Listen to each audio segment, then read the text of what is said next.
All right, folks, welcome back to yet another episode of Fresh Juice, an indie game podcast. I'm one of your hosts, Tommy Fresh, and joined, as always, it is Matty Juice. That was quite the wind up there for episode 147. That might be the record out of all of our episodes. I feel like you should I had just to keep think about extending what it. podcast I was doing. Just stalling, you know? Yeah. What's up, everybody? How are you? It's good to have you here, and I'm excited to talk about indie games. Tommy, what are we doing today for the people? You know, we're approaching the end of the summer backlogs. I think maybe we'll review something next week, and then we take a week off because I will be on vacation, and then we'll be back, and we'll be back to talking about games for sure. Yeah. But this week, we're going to talk about, just talk a little bit about what we've been playing. Sounds like we've been playing pretty much the same thing for the past couple weeks, but there's always stuff we're checking out. A lot of notable good releases, it seems like this week, which is nice. We're kind of entering that point in the year and the game cycle. People are coming back from school and stuff like that. So it's a good time to start, putting good games out, get people hooked on something for the beginning of the school year and work, year. I don't know. Well, the work year is always, but if you're a teacher, I guess, There you go. work year. But there's a decent amount of news. And then, we got some listener questions, and then we'll say goodbye. But first, we got to catch up. How you been? What is new? It's been a busy weekend. Yes, it has. Yeah. So I took like a half day Thursday and off of work on Friday because, as you know, we went to one of our cousins' weddings. It was a good time. Got to see the family, talk with some people I haven't chatted with in a while. And it was a good time. It was fun. The cocktail hour, delicious. Love it. I Mhm. love when weddings do cocktail hours the whole time. That's Oh, my yeah. sister-in-law did that. I was like, this is great. Oh, Yeah, very cool. So every time I'm at one, I'm like, let's keep it going. Like if we just hold our ground, they can't end the cocktail hour. they Uh, can't. but yeah, that was fun. Woke up, a little bit of a hangover on Friday, so it was a recovery kind of day. Getting in that mindset coming home, just being like, I gotta be a dad, and I gotta, I can't just go like pass out on, take a nap. So that was new, trying to figure that, navigate that. And on Saturday went to your casa, brought baby Woo. juice there for the first time and lady juice for the first time. Had a great time, love watching new experiences for baby juice. You're playing the guitar a bit. I know she was like not a fan at first, and then she warmed up to it, stuff like Yeah. that. It was fun, going on walks and all that. So thank you guys for hosting us. We had a great time, and baby juice passed out on the way home. So she did. She had a great time as well. And then that wasn't the end of it, though, because Sunday we had to go to another one of our cousins. They had their kid had a first birthday party. So we went there for a few hours, and it was hot, but luckily they had a pool. So we were hanging out there. Baby Juice wasn't in the best of moods. So anyone that was new trying to introduce themselves, she did not like it at all. But yeah, we had a good time, and it's safe to say that Sunday night it was like 4 days of like, just packed, and we just kind of passed out on Sunday night, which was nice. And in between there, playing a little RuneScape. I also had my final interview at this company that who knows, I might get an answer of whether I get the job or don't during the show here, folks. So if there's breaking news at any point, it could be happy or sad. I'll let you know. But anyway, it's been an action-packed few days, but I'm happy to kind of be over that hump there and now just back into the regular schedule. I got my birthday coming up. I took off for that, which I usually don't do, but hey, I'm happy to do it. I get to go to the DMV in the morning. It's going to be fantastic because my license is expiring that day and I procrastinated too much. So, Yeah, it should be a good start to the birthday. But anyway, yeah, doing good. Doing good. What about you, Tommy? How's everything going on your side of things? It's good. It's good. I forgot that it's your birthday the day this comes out, right? The Yes. Oh 26th. yeah, the day it Yep. comes out. Yeah. Yep. Yeah. There it Well, is. happy birthday. Thanks. Getting it out of the way now. I'll say it on Wednesday too. But yeah, I mean, similar stuff for me. The wedding was very fun. I think I hit the world record for gin and tonics. That was pretty cool. I was a little hungover. Lady Fresh got to sleep in a little bit, but like I woke up and I couldn't get back to sleep. But I just let her sleep. And then, I still had work that day. So I had to go back and, you know, did some work. We had sushi that night. We're like, we're not cooking. And that was nice. We haven't had Nice. sushi in forever. Then yeah, you guys came over with Baby Juice, and that was a ton of fun. Just like good to hang out with the baby. But like also you're just like, wow, like we were exhausted. We're like, Yeah. holy smokes. It's like it's not even our baby. And we're like, yeah, that's a lot of work. I see, it's fun. It's very fun, but like, wow, you guys, obviously you get used to it if it's your child, but like, Yeah. yeah, we're like, whoa, we're wiped. I mean, of course we partied 2 nights before that too. So like there is that. But Sunday was cool. What did I do? I played Flesh and Blood, which was fun. Went to my kind of LGS. It's a little far actually, but it's easy enough to get to that I like going, and they play on Sundays, and Sundays are usually a good time to play for me. So I go all the way out to Bethlehem, Pennsylvania, and play Yeah. there, and it's a good time. And then had our punters draft. I run a Yeah. fantasy draft called the Ball Launchers League, and it's for anybody who's into fantasy football.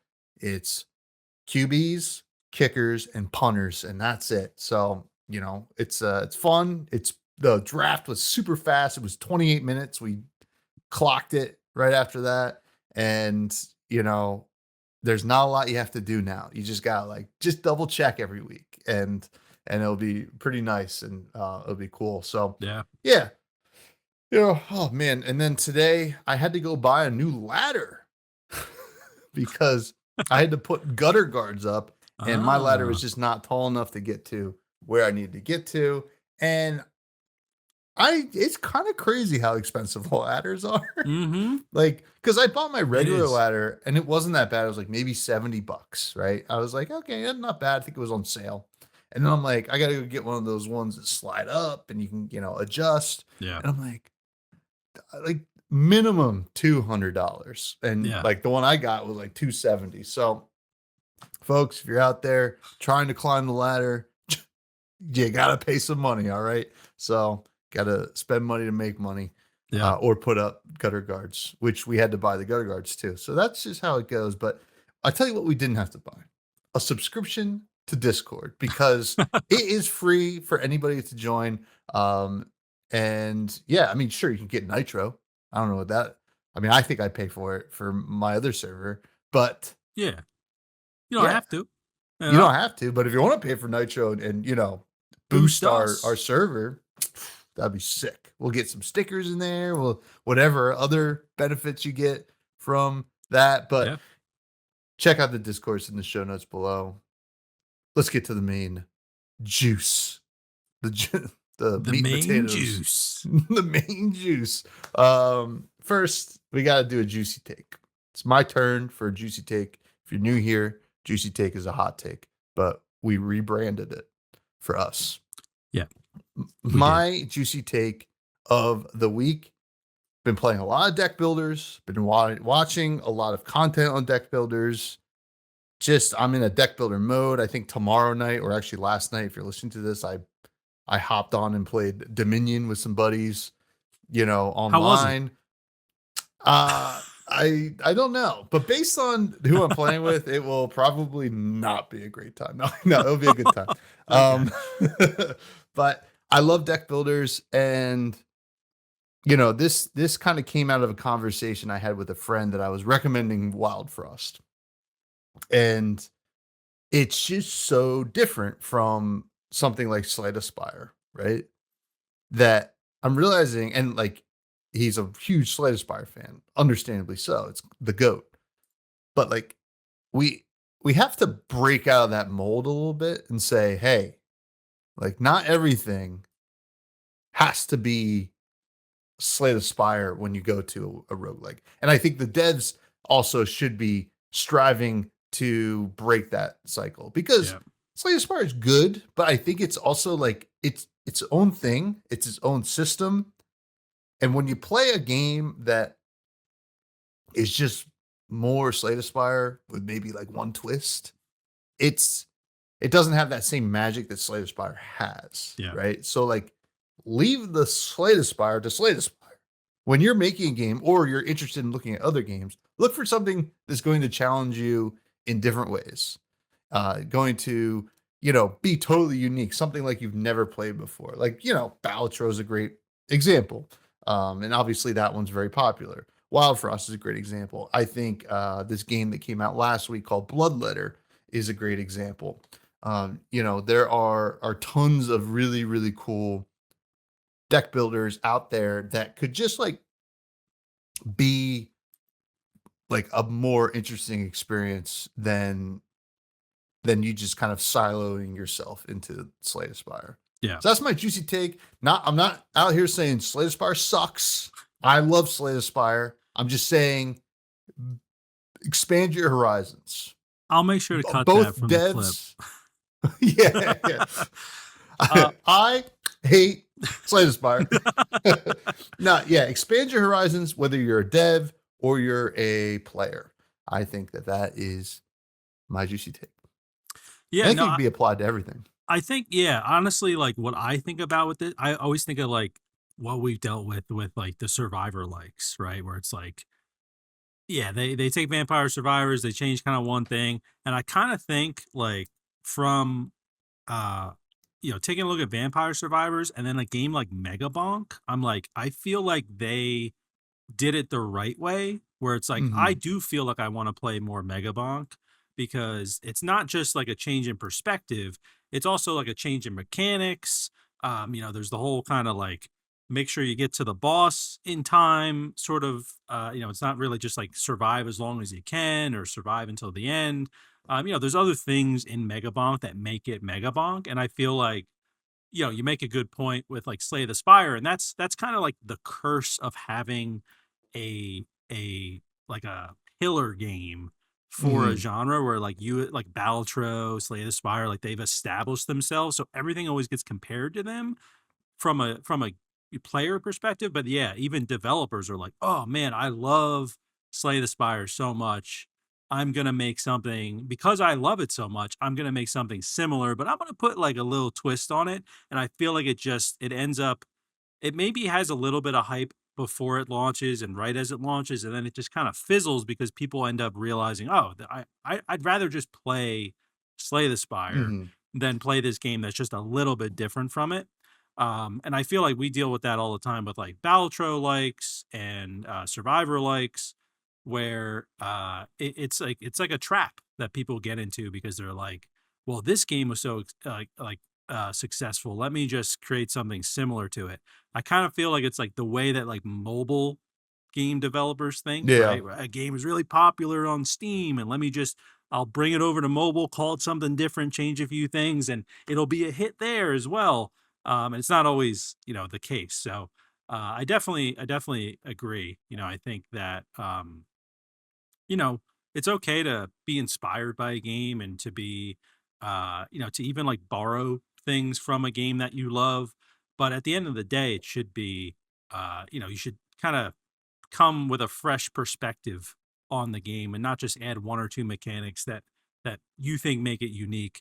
It's kind of like from like the ground floor, you need to have like a unique idea and then build from there and be like, oh, let's add this one mechanic from Slay the Spire because I love it, right? Like maybe it's the intention mechanic, right? Where it just kind of shows the Mhm. intentions of your enemies, things like that. Um, but it doesn't need to be, an exact copy. Honestly, the last point here is like the thing that makes me kind not like get the ick as the kids say or whatever, but like just kind of makes me like just like, you didn't need to do that, is when you know the way the Slay the Spire pathing kind of works when you're choosing the, Yeah, like, you yeah, can tell a game was clearly inspired by Slay the Spire just from seeing that screen, because yeah, it'll be like super similar, and I'm like, there's a billion different ways you could do that, right? Like, it yeah, doesn't need to yeah, look like that. yeah. It's just kind of choosing a path. So that's, to me, is like a huge indication of like, all right, this, they had an opportunity here to make it different and they didn't. It's not going to stop me from trying a game or playing a game, but it definitely sets some sort of expectation with me that this game was like too similar to Slay the Spire. But anyway, yeah, I think it's a great point though. Yeah, I think like the biggest thing with these games is like resource systems, like with deck builders, because it's kind of hard. The resource systems are the hardest thing to manage, right? You look at like Magic the Gathering, which, obviously is a trading card game, but is Yeah. largely a online game these days too. But it's it's a archaic kind of resource system, but it works. And you see new TCGs, new card games, kind of like look at that.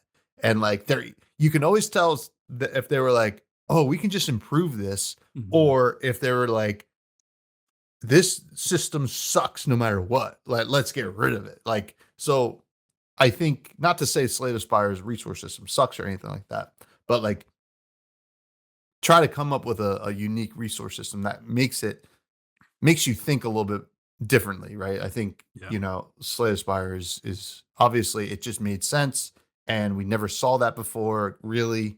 And you're just like, oh yeah, three resources a turn and figure it out or whatever. And I think that, I don't know. Yeah. It's just been thinking about it. We just have to break out of the Slay like world Spire. sometimes. Yeah. Yeah, the Spire. You gotta get out, you have to slay the Spire sometimes. Yeah. And you Y- know, I, but I had that being another said, I had yeah, go another ahead. thought there too, is that like with all these games, like not even just Slay the Spire, but like um all these other developers that like have a similar game to Slay the Spire, it probably makes it harder on the Slay the Spire developers to innovate on their own game, because then they'll Mhm. be like, like people, come out of the woodworks. Oh, this is just like, Pay the Pyre or whatever. I don't know, some other, Pay them. whatever, whatever it is. It's actually not a bad name Yeah, yeah, for a yeah. game. But I wonder if that is something that they have to, on the development side, be like, okay, we're gonna work on Slay the Spire 3 now, let's say. Here's what people have done that are Slay the Spire likes.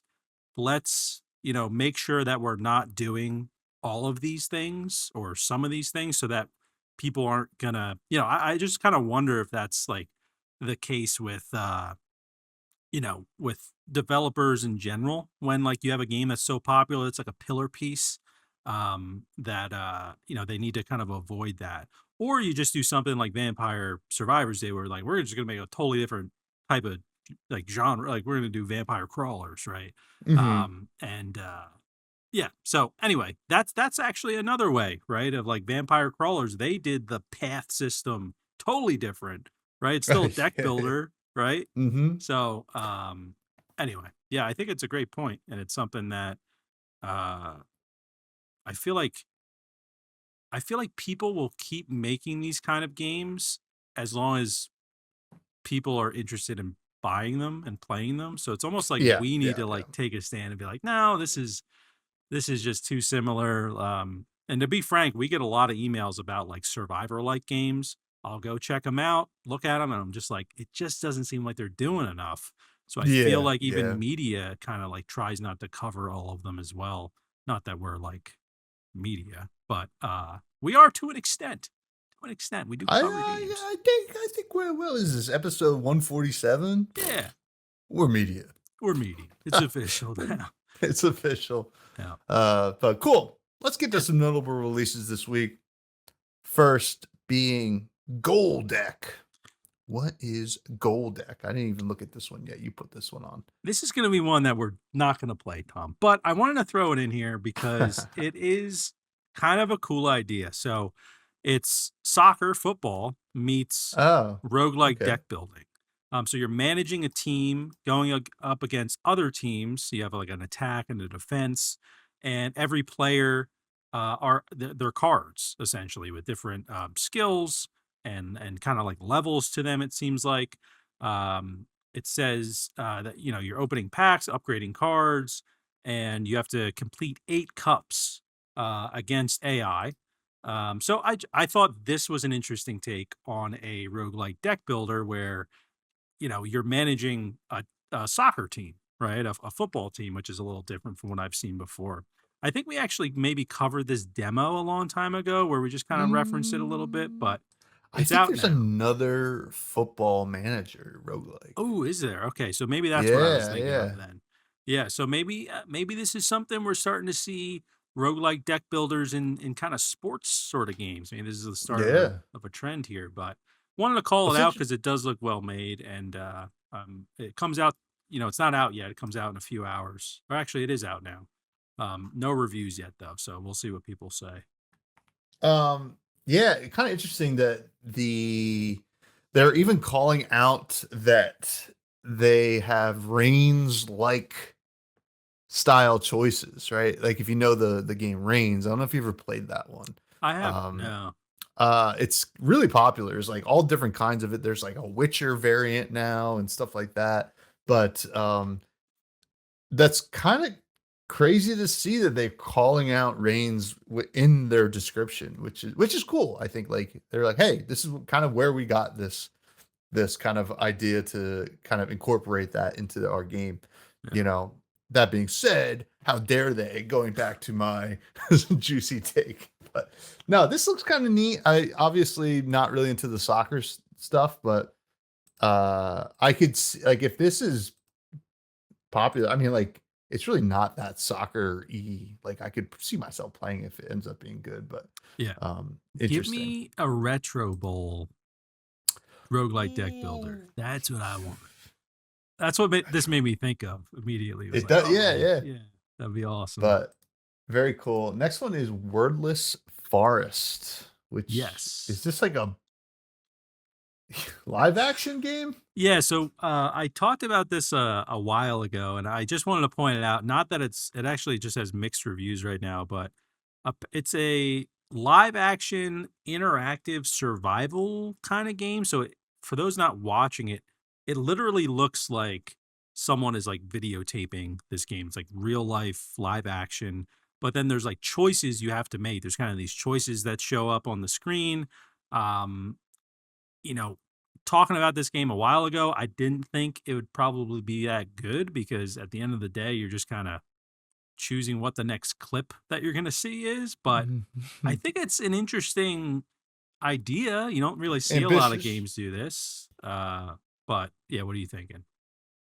I'm just looking at it's definitely ambitious, but I'm looking at the reviews and why people aren't liking it. It's really like only 45 minutes and they only made like 7, maybe 8 choices. Okay. And apparently there are multiple endings, but nobody's really like interested in kind of figuring out that. Like, but Yeah. some people are saying they liked it and they really like the ambition, which is cool. I think that this is a weird project. Not for me. Yeah. But this is but interesting. Yeah. And I think it's interesting that like there's not a lot of choices because it's not like you had to like develop like you're just filming it, right? And maybe adding some UI to it. Um and it's a solo dev, I believe. So at least it says, yeah, to support 2.5 years of solo writing, directing, acting, editing, and coding. So yeah, it's kind of interesting. I For some reason watching this, I'm like, I feel like our cousin Dan would do something like this, right? But like Yeah, yeah. flesh it out more, probably. I just see like this particular thing right here of This someone in the river holding onto a rock. I'm like, we've that'd be definitely Dan. filmed him doing this Yeah, before. yeah, exactly. Uh, But but yeah, that's a shame. There's not a lot of options there because I feel like it yeah. could have been a ton of different options. Yeah, I feel like you could You have know, made this 2, 3 hours long. I mean, like, yeah. but that's for Wordless Forest 2, There you go. perhaps. Next is a game that you kind of pointed out to me at one point. And I put it on my wish list. I saw it got released. Ultra Pool. It's already off to a hot start with some reviews. This is a pool roguelike. It looks kind of cool. Yeah, I think this one might be on mobile as well. I feel like I Oh, remember I might really? have pre-registered for it, but I don't know, I didn't get it. Maybe it's not out on mobile yet. Um, yeah, very cool. You know, kind of what we've been saying for a while now, taking these classic games and making them roguelikes. Um, Good to see it's off to some positive 18 reviews, and it just came out today. I feel like it's pretty solid. Um, so yeah, curious to see how this one goes. I don't see this as a game I would play on my computer. I would probably just play this mobile. But Hmm. um, yeah, I guess some people do want to play it on PC. There's also a bundle here with Die in the Dungeon, Dice a Million, Sloths and Daggers. So Yeah, yeah, good yeah, stuff that we liked. Well, yeah, we didn't play Dice a Million, but the other two. There's some Gunner art in here. That's always something that people like. So, yeah, I'll see if it's on mobile. It might be something fun because like you can tell even from the screenshots that this was just meant for mobile. There's so much empty space on the yeah, sides that like you're like, oh, okay. But yeah. I'm apparently gonna people are liking it. I'm So gonna check right now. See if Ultra Pool is on mobile. It's searching, taking forever to search. It is on mobile. There you nice. go. It actually already has 50,000 downloads. So I think it's been out on mobile. Oh, Yeah. maybe that came out first. Yeah, Yeah, it might have. interesting. Yeah, Unless like because they had the pre-reg that like there's just a automatically. there's some reviews from a few months ago. So Oh, okay. yeah. Interesting. Um Yeah. so I guess that was their reason for releasing on Steam as well. But um very cool. I'm gonna install it right now. There we go. Nice. Let us know next week. Yeah. Next game is called Fractured Worlds. This one comes out on your birthday. It looks pretty sick, like old school, like Diablo Ooh. like. This game doesn't this game look pretty cool? I don't know. This could be a very fun experience. They say Souls like. I mean, I guess maybe there's some Souls like elements in here, but it does kind of scratch a lot of the itches. I don't know. There's some of it that looks a little janky, but maybe it's fine uh in the release. But Yeah. this one is looks cool. Uh that's all I really have to say about it. I saw that and I was like, this would be something I would play. Yeah, it definitely has my interest. It's got online PvP, online co-op, and Ooh. then single player as well. Uh, Coming out actually on the Switch, PS5, Epic Store, and Steam, which is exciting. It actually says out now in the trailer too, so it must be out on something. There's not Steam yet, but I don't know if that's a typo or they didn't Let me catch go to the that. website. But yeah, it Oh, definitely it's has a. it's 26. Yeah, I don't know why it says out now. Okay. Oh, we had an error playing that video, but it definitely seems like it has a little jank to it, but maybe that'll So get does polished RuneScape, up. That's I don't really no, I don't think RuneScape is perfect.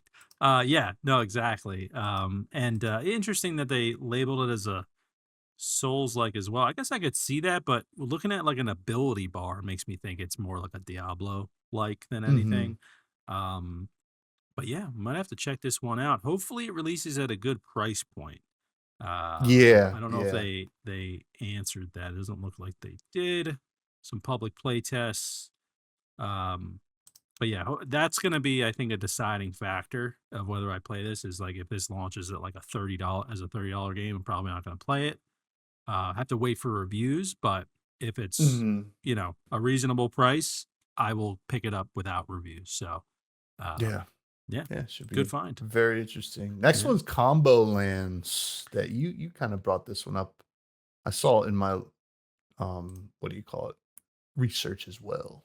Yeah, this released today on the 24th, already has 29 reviews, positive standing on Steam, and from what I've seen, This is kind of a mini city builder Balatro like Ooh. roguelike. So seem kind of cool. I'm not like into city building games, but I feel like the more and more they get like Balatro, I'm like, okay, I'll probably check it out. This one to me seems like it's like simple enough where I could understand it, because I know city builders can get pretty in depth.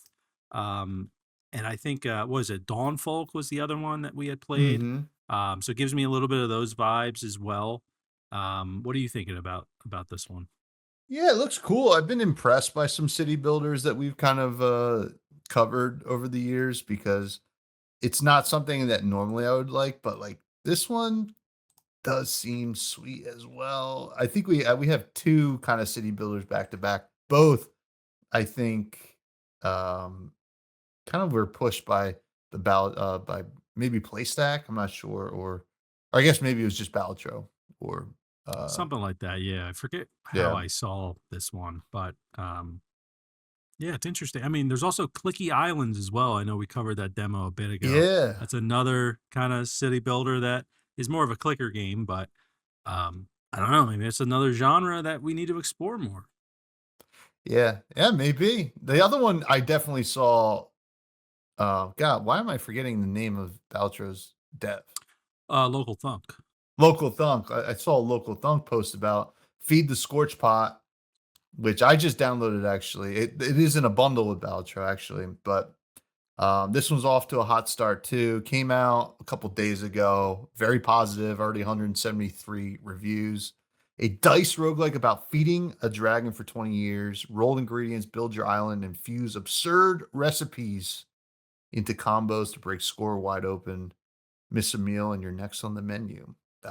This kind of looks like the game, not like Risk, but like it has like the feel of. I used to play this like one game on like addicting games like years ago that kind of looked just like this, Mm. where you roll dice on certain things. It looks like Catan, actually. I should really Yeah, say, yeah. That's what I yeah, was gonna say. It looks. I mean, the board itself looks like it, and yeah, then it seems like it kind of is a similar um, layout where like certain uh, kind of plots are for certain resources, like Catan. Um, hmm but yeah, this I see this game and I just think, man, Northern Lions gonna be hopping on this, like absolutely. yeah, Uh, yeah, yeah. but yeah, this is Or he's just gonna play something where you're flipping a yeah, sausage. yeah, or that, it's one or the other with him. But So this, I mean, the art style is so cool. This has mhm. me interested. Like I want to check this game out. I'm gonna play it for next Yeah. week. Okay. All right. Cool. 100%. All right. Yeah. Every year, the dragon wakes up hungrier. You roll dice to work your island, harvest ingredients, infuse them into recipes, and then cook them down in your scorch pot. Get the meal right and you prosper. Get it wrong and you're smoked. You build shrines, harbors, farmsteads across your hex grid island. Yeah, this one seems awesome. Yeah. Really, really cool. But yeah, those are our notable releases this week. We have some news. Ooh. First, Gamescom indie section has grown 16% year over year. How about that? Yeah, I saw this, and this article in general just talks about like Gamescom 2026 being the largest in the event's history. And honestly, Gamescom is one of those conventions where like I don't pay that much attention to it. I just kind of see what's like revealed from it typically Mhm. if it like relates to me. But I know, it's one of the biggest, if not the biggest gaming convention that we have every year. And yeah, I just wanted to point out that says the indie section has grown particularly significantly. This year, over 420 companies, will participate, presenting hundreds of games. 16% increase, like Tommy said, compared to 2025, when 364 developers were present in the indie zone. And then it also says the organizers plan to make it one of Gamescom's central platforms for projects created outside the traditional model of large budget development. So awesome. I mean, we've been kind of predicting that there's going to be a lot more presence in the indie scene because of all these layoffs and just like the terrible things that have been going on from these larger studios, and even closure of indie studios. kind of spawning more and more studios, more and more projects. So it looks like we're kind of seeing that from a numbers perspective for one of the largest, if not the largest, convention for gaming. And yeah, it's just very exciting. I mean, uh, obviously, I think like our show was kind of started before like like we've been in like Yeah, the middle of it, sort of, which is cool. So you never know. We've been getting a lot of opportunities. We always have a lot of opportunity with the show, but just very cool to see that on a global stage we're seeing this increase as well. And I hope it just continues. I hope the Game Awards last year, right, was like dominated by indie games. Like I think that's going to continue this year. We go to PAX East every year. That's the indie scene's been growing there. I'm sure it'll be even bigger next year. So yeah, just kind of a feel good sort of stat here that I think is everyone who's listening to the show has helped with this, right? yeah, So yeah. so shout out to the juice heads. Yeah, we're the earthquake that causes the tsunami. Is what I'd like to think. Yeah, this is pretty sick. Yeah, we've been seeing more of this every year. It's like weird because how will the AAA and like single A or whatever, like corporate gaming kind of respond, right? Like, will they keep doing what they're doing and like see because like yeah, they're losing some market share, I guess, or maybe some media share. I don't know if they're actually losing market share, but um, will they be in a position where like if you think about it, our generation, us and like a little bit younger than us and a lot everybody older than us is still very console pilled and that's what we knew as kids and that's what we go to almost first and we're on the cusp now of the generations that are like looking at Steam first or mobile gaming first and you know there's a lot of noise on like those platforms mobile and Steam but like Hmm. the good indie games like get all the good word of mouth and like all of a sudden boom you are being fed like a a really good game that is not corporate and like you this is how you discover games now, right? And that is something that I think like AAA is probably has to be thinking about, right? It's like how do we get the kids because like outside of like yeah we can throw Marvel characters onto everything but like eventually they're going to get tired of that too, Yeah. you know Yeah. so it's I interesting. Yeah, definitely. I mean, we even see like, I brought up Jester before, but it's focused on indie games, but there are so many like Jester clones now where like I feel like there's even this and Northern Lion, I just think of him as like a great person to promote indie games as well. Like Mhm. it's affecting like the content side as well. I feel like I find so many indie games now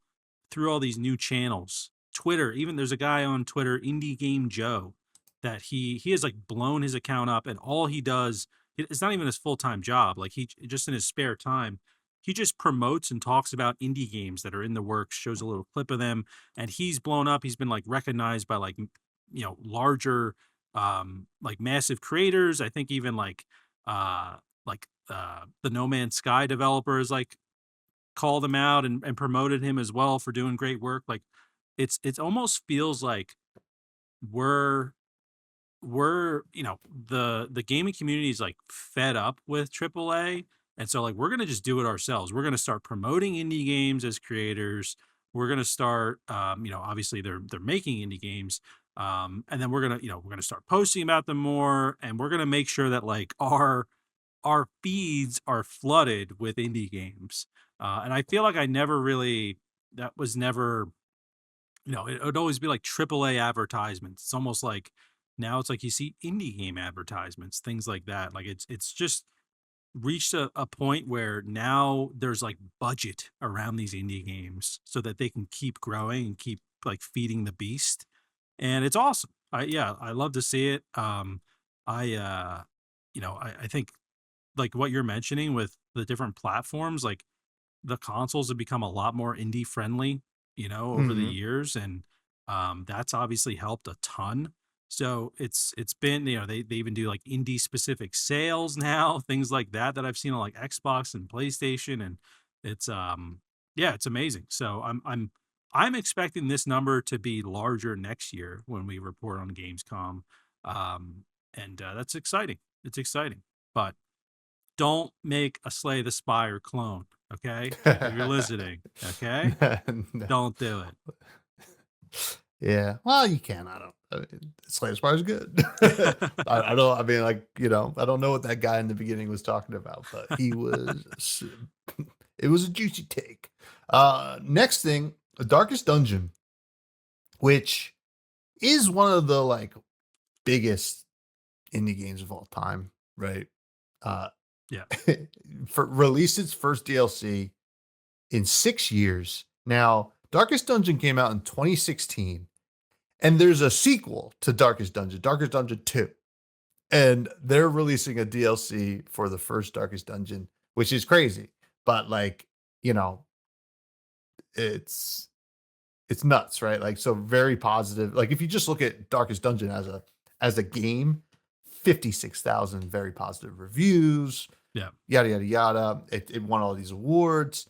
It is one of the games that I've never played, but I've been aware of since it came out because it kind of had like genre defining art. And you see it anytime you see anything that looks like this game, like people are automatically like, "Oh, this looks Yeah. awesome. It looks just like Darkest Dungeon." And Yep. you're like, "Yeah, it does look awesome." It's one of those games is like eventually I'm gonna have to like hop in too, but it's very cool to see a new DLC for it. And obviously people are really stoked. They added like new classes and stuff like that. So very, very cool. Yeah, for sure. And it's, again, it's also a game I haven't played yet, but I hear the comments about the art style as well. I think it's like this game and what's the other one it's another indie game that's got a similar art style. It's like I think it's a single player game, but well, so is this one, but it's like a Valiant Hearts or something like that. Hmm. Anyway, so yeah, this has a great art style. It's cool to see them, releasing a DLC for the first game. I don't know if I've like really ever seen that before where like the first game is getting love even though Yeah, the yeah. sequel I know exists. that I think Darkest Dungeon 2 is a little bit different from what I remember Okay. reading about it. Like in terms of like its actual gameplay, it wasn't like a like it was a sequel, but it wasn't like a strict sequel, I Okay. guess. But yeah, it is kind of crazy, right? Like why I don't know, um but I guess yeah, I don't know. I guess Yeah, I'm trying and to see. it's already got 154 very positive reviews. Came out about a week ago. And great to see in general. It's called The Fire's Edge. Um, but I let's see how much, and it's going for $7. You know, $7. And you know what the yeah. original is right now? What? Till September 1st? 374. Look at that. Look at that. I mean, you can buy I don't know, this bundle. It's got a bunch of DLCs for $19 right now. Yeah. Yeah. Just yeah, awesome, very cool. See them doing this. It'll be. I know this game is really difficult. It's probably part of the reason I've like haven't picked it up. Yeah. But love to see it. It's also out on what is it like every platform pretty much, even PS4. It says it's out because this game came out on PS4. So it's the update is on PS4 as well. That's hilarious. Yeah, it's pretty wild. And it also looks like original Nintendo Switch it's out on as well. Nice. Yeah, so that's cool. But yeah, shout out to Darkest Dungeon and Red Hook Studios pumping out DLCs for a game that came out. When did you say? 26, 10 years ago? 2016, 10 Yeah, years ago. yeah. Over 10 years ago is January came out. Awesome. So yeah. I just honestly, while you're talking, I just picked it up for the $3. There you go. Like, I'm not gonna play the DLC because I gotta play the regular game. I might as well just have this game. It does speak to me in a lot of ways. Yeah. What's it saying? saying, "Play me."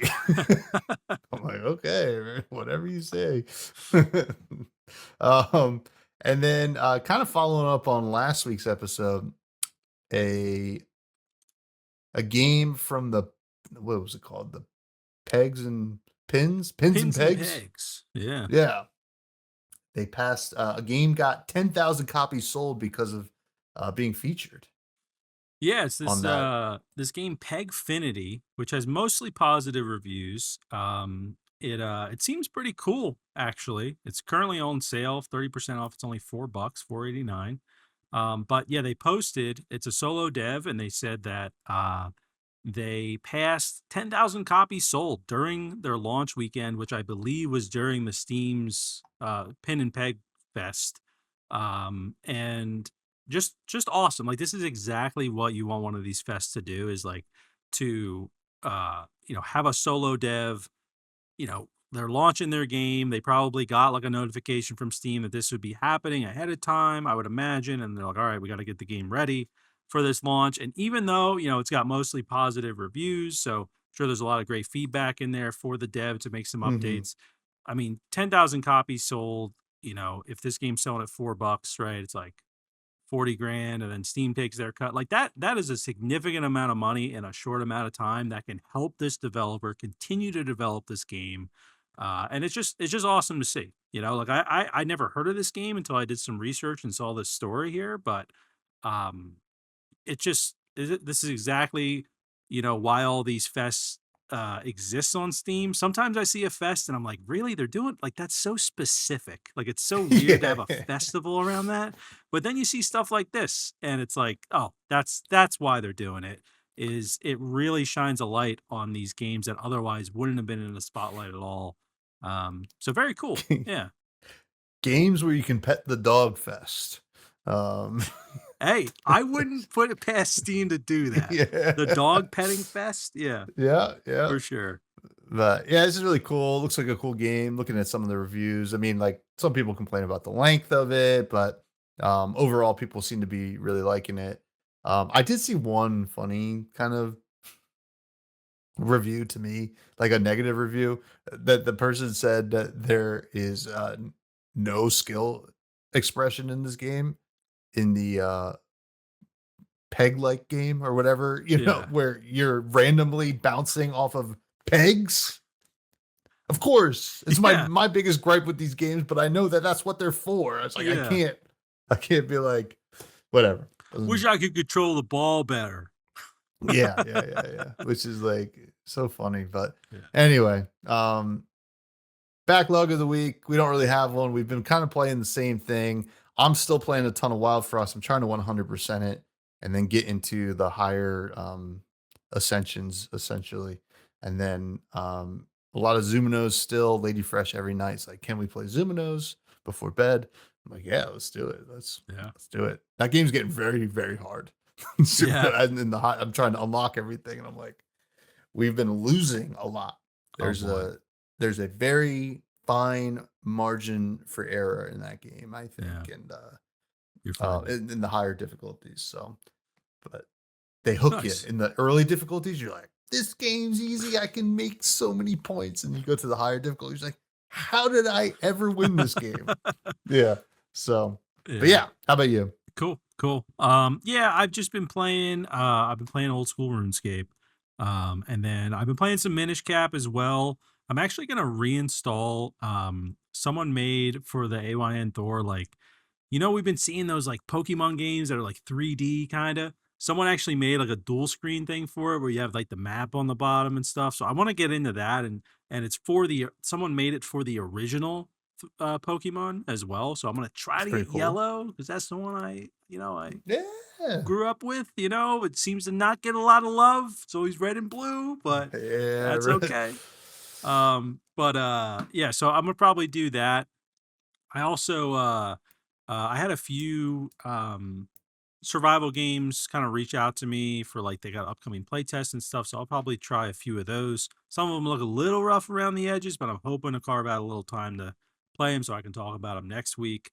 And then yeah, I also downloaded Wild Frost on my Oh, phone. Haven't opened it yet, but I have it on my home screen as a reminder to play it. And I know our buddy Bags, he was telling me today that he added it to his wish list, but I also told him you can get it on mobile right now and at least try it out, see if he likes it, because he seems pretty into it as well. So hopefully he gives that a shot, uh, and so hopefully I do as well, so I can talk about it next week. Let And me then know if you need tips and tricks, man. I'll let you know. will do, will do. Yeah, I mean, I did play a little bit of that Ethra game from that we Oh talked yeah. about last week. That had a play test going on. It's a cool game. It's definitely still rough around the edges. I can see why they're doing a play test. But it's got very interesting controls. They recommend using a controller, and it's got like, I'm trying to remember. It's like Y is attack, or like it's just like it seems weird. So hopefully maybe that changes after they do some play tests and maybe people give them that feedback, or maybe it's just a skill issue with me. I just got to adjust my mindset a bit when playing it, but it's definitely a really cool concept for a game. It's kind of one of those where you just explore and you just see what you're going to run into. It gives me like Elden Ring kind of vibes or Breath of the Wild kind of vibes. Yeah, so I played a little bit of that play test. Just wanted to get it in um, uh, before it ended. And yeah, I think that's basically been everything that I've been playing. I'm trying to see if there's been anything else on my phone.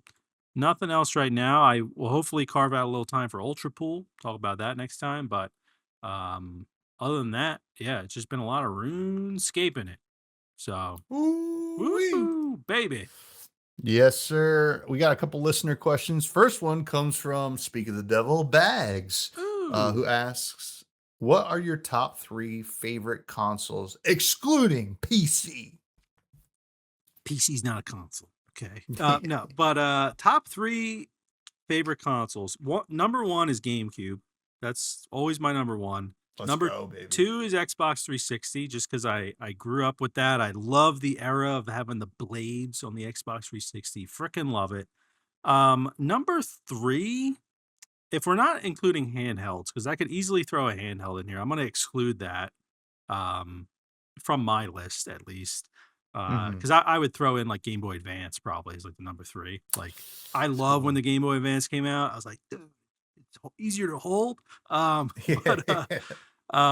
number three, I'm kind of toying with like I love the Wii.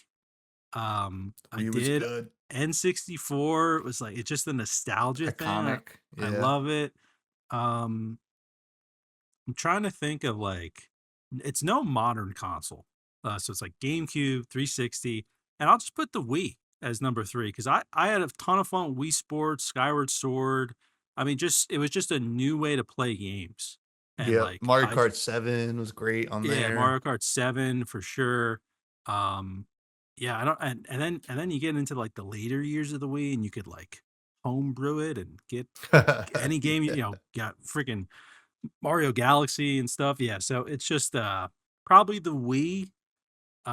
Mine is definitely weighted more towards Nintendo just because I was a Nintendo kid, Yeah, yeah. but yeah, never owned a PlayStation until PS3, so none of those are really on my list. But what about you, Tommy? Yeah, I mean, GameCube is number one. Always will be. Just kind of the GOAT, just is. And which was funny because at the time it was like the not cool one to have. Yeah. And everybody now is like, no, that one was this. It Yeah. was the sickest one. It was actually like apparently ahead of its time, like in terms of like the specs at the time. Yeah. And, Dude, I you had a know, little screen that attached to it so I could play in the car. Like, oh, I was just yeah. like, that's awesome, you know? And then they had It- the little yeah. disc. You're like, how do they fill that on that disc? Yeah. Yep. Yeah. It was just I always pictured them taking an actual CD and cutting it. It's like, So oh, we don't they, need this extra space. uh But huh. yeah, luckily we had our little pocket of like Nintendo fans. So it was like I feel like, go over like to Yeah. Bag's house. He's like, he's got the GameCube, Hmm. like it wasn't like people around us didn't have it. But yeah, I definitely got the vibe. It was a cube. It was weird. Yeah. People Yeah. gaming on a cube. But yeah. I think GameCube number one. I know. I'm not gonna do handhelds, but I'm gonna count the OG Switch Mm, as a console. Although I mostly played it in yeah. handheld, there are plenty of times I'm playing it docked, and um, just Breath of the Wild really just was such an experience. And then like everything else, it became my indie machine. It kind of gave me my love for indie games. Yeah. And Oh man, maybe the Switch should be my number three. I don't know why I didn't consider it, but I'll stick with the Wii. I'm gonna stick with the yeah, Wii. the Wii's awesome. The Wii Yeah. is awesome. I feel like the Wii's weird for me because I did like it. I liked it a lot. And the only problem with the Wii was like I think like I was in high school for the Wii. So like I Mm, just felt like I was like that was my Xbox 360 years. yeah. And not to say I like the Xbox 360 more, but I did play the 360 quite a bit Yeah. at the time. Oh man, this is tough. GameCube, Switch. I'm breaking the rules. I'm just gonna put the DSi because Okay. I All thought right. that one was so No, slick. those are just That one, my rules. There's still yeah. a handheld console. It still Yeah, works. yeah. Yeah. Yeah, it was the Yeah. DSi, right? Like the one Yeah. that like had the rounded edges and like was like a little bit more square than the clunky one. Yeah. The DS was I mean, like we both bought the Thor because Yeah. we both love the DS. Like the DS was just so cool. Man, Game Boy Advance SP was like Oh yeah. peak. With that That was backlight, I peak. was like, oh, I don't need that Yeah. freaking little bendy light anymore to play at And when night. you're like playing in bed and like your parents were like, you sleeping? You could Yeah. close it really quick and you'd And be like, that hinge, the sound. Oh man, it was just perfect. oh yeah, that was Yeah. man, they made some great handhelds. They did. Yeah. But I'm yeah. surprised they have never like gone back to that form factor. I feel like with a lot of like Mhm. they're hooked on like the dual screen thing when it's like, oh, it'd be Yeah. cool to get like some sort of revival of the SP, you know. Yeah, yeah. It'd be kind of cool with like an analog stick or something on it. But I know there's like off-brand ones, but it'd be cool if like Nintendo like revisited that at some point.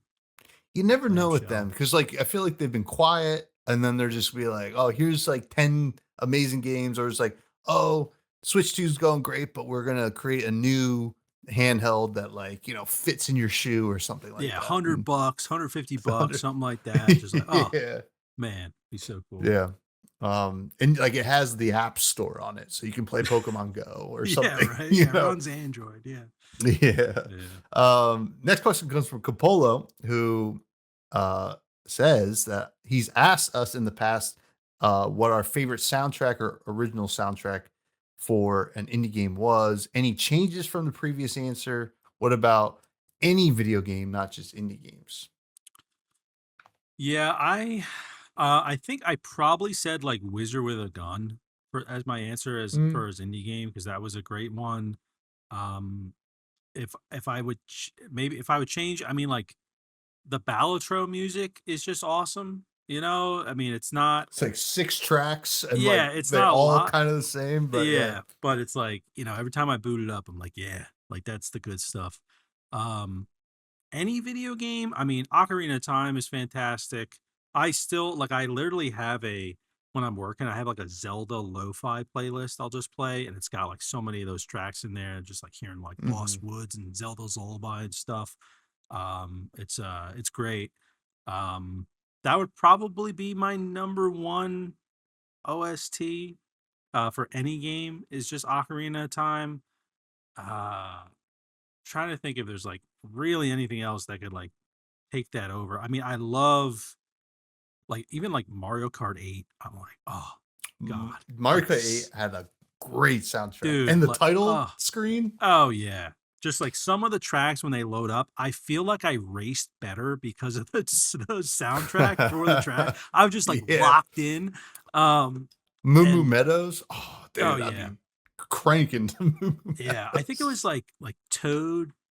I don't know if it was Toad's Turnpike or no, it was like Mario Circuit. I forget what it was called, but one of them was like a banger that I'd always vote for playing online because of the soundtrack. But yeah, I don't know. I guess that's my answer. What about you, Tom?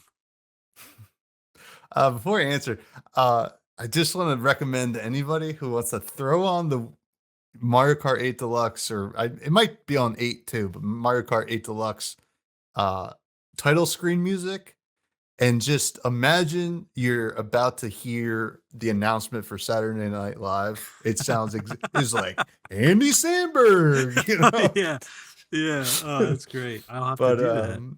Yeah. yeah, it's a trip. But I mean, I think I answered. If I had to guess, I probably said Loop Hero Mm, when I was asked previously, because I do have that on vinyl. I also have Wild Frost's OST on vinyl too, and that one's a banger as well.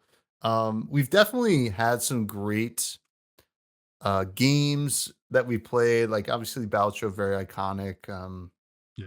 Uh, Trying to think of what other games that like I played a lot of. I don't mind Slay the Spire 2's soundtrack so much as Yeah. well, but I think it'd be still Loop Hero or Wild Frost, I guess, because I mean, like obviously I bought the actual vinyl for it. So, but in terms of any game, I think Mario Kart's a great choice. Ocarina of Time's like clearly one of the best. I can just hear the harp kind of, Yeah. you're just like, oh, I'm ready. I'm already taken back. But I think, and this is kind of cheating, but like I'm thinking about the actual game's menu music, not like within the stages that will have the Mhm. music from the other games, but Melee. Okay. The Yeah, I knew bum, you would say ba-da, da, da, da, da, yeah. da, da. It's just like I just remember that being on, like, when we'd be taking a break from playing Oh, yeah. Melee, and you just hear it in the background, you're just like, "Um, I don't mind at all. Yeah, This is sick." So that's true. That's a good point. It's like a soundtrack where like you're not even playing the game, it's just on in the background. It's like, can you mhm. tolerate it? It's oh yeah, Melee for sure. Even just like sound effects in Melee. Like I can still picture like the target practice, like that sound when you're hitting. Oh, just yeah, so Yeah. satisfying. Nintendo just they know what they're doing. It'd be so Yeah, weird they if we really do. didn't say a Nintendo game for like Yeah, yeah. best soundtrack of all time. I mean, like, OG Pokemon has a great soundtrack, Yeah, like, yeah, just Lavender Town, yeah, feed it to yeah. me in my I also got to veins, give a but freaking shout out to RuneScape music, baby, yeah, yeah, sea dude. shanty number 2. Oh my god, I it's just like I'll go into a new area and I'm just like they did it again. It's another banger. Like how do they do this? It's honestly it is so impressive. I put RuneScape music on the same level as Nintendo It soundtracks. it is good, it is Yeah, good. I mean, it's and I incredible. have the nostalgia for it, and you don't because you I started don't. playing recently. Yeah. So, Yeah. um, we did get a question in just now from Kmore who asks, "Were you a Cartoon Network or Nickelodeon kid growing up?" I was Cartoon Network. Yeah, I mean, I watched both, but I was more of a Cartoon Network kid, also because like Adult Swim would come on Cartoon Network as well. I feel like I watched that more than like Nick at Night. But I love both, but I feel like I watch Cartoon Network more often. Um, Plus like Toonami, right? It was on Cartoon Network, Yeah. so um, yeah, They probably had the that. funnier shows, Yeah. right? Other than I mean, like Fresh Prince is great. I would watch that at like Nick at Yeah. Night. But like, yeah, they had better shows. I would dabble on the Disney Channel sometimes, but it Mhm. definitely was not on the same level as the other two for me.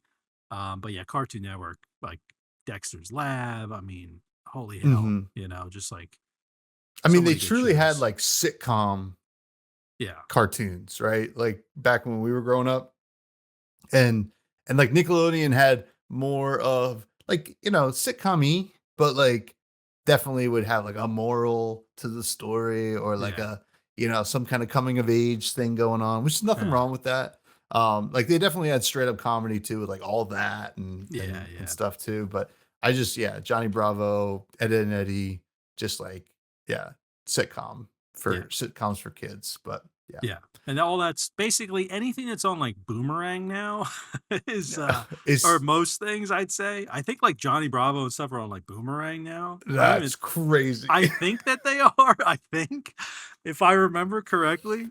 What Oh, was like Angry Beavers and stuff? Was that on Nickelodeon? I think that was Nickelodeon. that might have been Nickelodeon, yeah. Yeah, like Rocket But yeah, Power and stuff. Yeah. Yeah, wow, Boomerang. Boomerang was the Jetsons and the Flintstones when we were growing up. Yeah. Yeah. But I think like Scooby Doo's on Boomerang now too and stuff. I think it's Okay. also on Cartoon Network sometimes, but like Yeah, yeah. it's, yeah, it's I just love different. Scooby Doo. Oh, Scooby Doo. so good.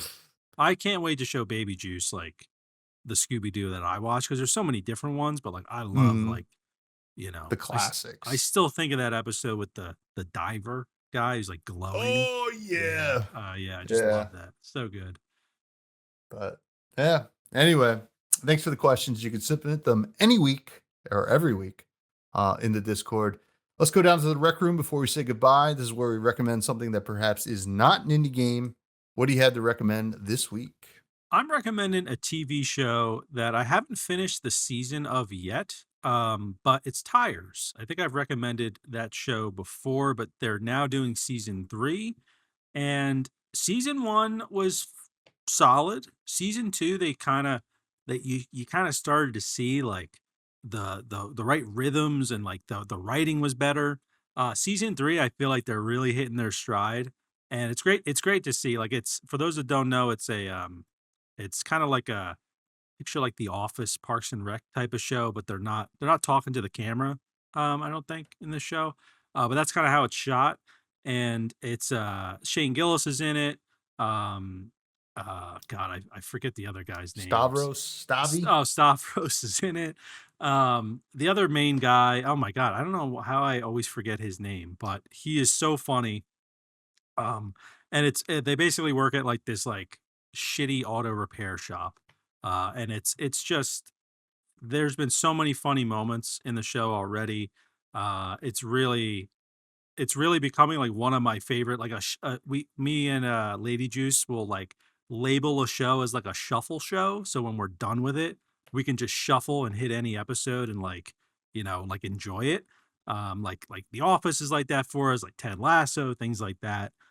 So yeah, definitely recommend Tire season 3. Haven't finished it yet. I actually don't even know if it's like still airing or the whole thing's out, but I think it's on Netflix. And it's funny. If you're into like Shane Gillis type humor, it's funny. And it's season 3 is really, I feel like, where they're hitting their stride with the writing and the jokes and the pacing and everything. So we'll see if it continues, but yeah, that's what I'm recommending today, Tommy. It's funny. We watched season 1, and then I don't know if Maria brought it up to, or not Lady Yeah, Juice yeah. brought it up to Lady Fresh, but we watched it, and Lady Fresh was like, "No, what? No, we didn't." And I was like, "Yes, we did." She's like, "I have no memory of this show." I was like, "I'm sure if we showed just some clips, you'd remember." Yeah, But season 1 is yeah. like they're trying to figure out their footing a lot. Well, I With it. believe he filmed it before he got the Netflix deal, Yeah, and like, he yeah. So funded it the whole thing, the season mhm, 1, so that makes sense. yeah. Yeah, But nice, nice. Well, yeah, I have to catch up on that show. Just finished The Bear, which was excellent. yeah. Um, I'm recommending a card game for me. It's called Done Up or Down Up. I'm not sure exactly how you're supposed to pronounce it, but it's like a Uno like, but like Yeah. where your decisions there's more strategy to it, I think, but very simple. Anybody can play it. Every card has a number on top or on bottom, upside down, and there are certain points in the game where you can flip your cards over, or they, bounce cards back to your hand and they flip over, and the goal is to get rid of all the cards in your hand. It's very fun. We bought it on a whim. We didn't think we'd like it, and we play it all the time now. So, yeah, down up.